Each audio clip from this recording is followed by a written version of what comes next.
Have you ever pondered the magnitude of a nation's ability to heal after decades of brutal apartheid? How does a country grapple with the ghosts of its past and move forward into a future of unity and reconciliation? The answer to this lies in the remarkable journey of Desmond Tutu's Truth and Reconciliation Commission. Beginnings are always a good place to start. The story of the Truth and Reconciliation Commission, often abbreviated as TRC, began in 1995, 2 years after the end of apartheid in South Africa. This commission was the brainchild of Nobel laureate Archbishop Desmond Tutu, who served as its chairman. The TRC was not just a commission, it was a beacon of hope, a radical experiment in confronting the atrocities of the past with truth and forgiveness. It was made up of 3 committees: the Amnesty Committee, the Reparation and Rehabilitation Committee, and the Human Rights Violations Committee. Each played a critical role in the process of healing the nation's deep-seated wounds. The Amnesty Committee was a unique aspect of the TRC. It offered perpetrators of politically motivated crimes a chance at amnesty, but on one condition: they had to fully disclose their actions. This was not a process to let wrongdoers off the hook. Instead, it was a path towards truth, a way to expose the dark underbelly of apartheid for all to see. Parallelly, the Human Rights Violations Committee was hard at work, gathering testimonies from victims of the apartheid regime. Thousands of South Africans came forward, sharing their stories of pain, loss, and brutality.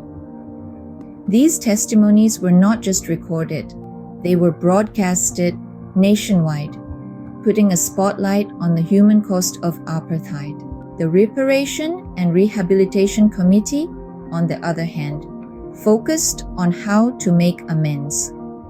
They worked on proposals for compensating the victims and on strategies for rehabilitating communities torn apart by decades of racial violence.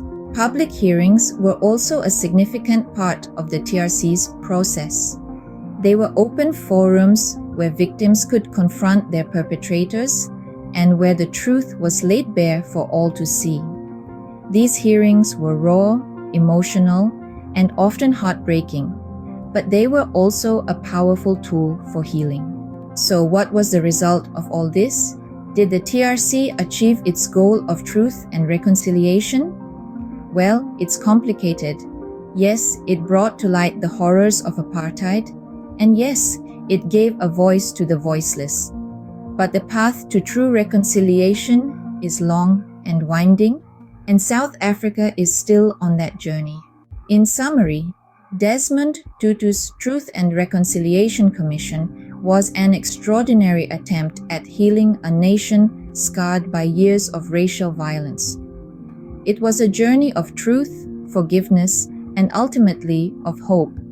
It brought together victims and perpetrators, exposing the brutal realities of apartheid. Through the amnesty process, it offered a chance at redemption for those who came clean about their actions. The victim and perpetrator testimonies shed light on individual experiences of the apartheid regime, while the public hearings provided a platform for direct confrontation and dialogue.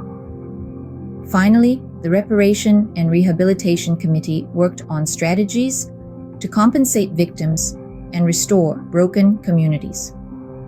The TRC, in essence, was a monumental step towards a future where the truth is not buried but acknowledged, where reconciliation is not just a dream but a reality.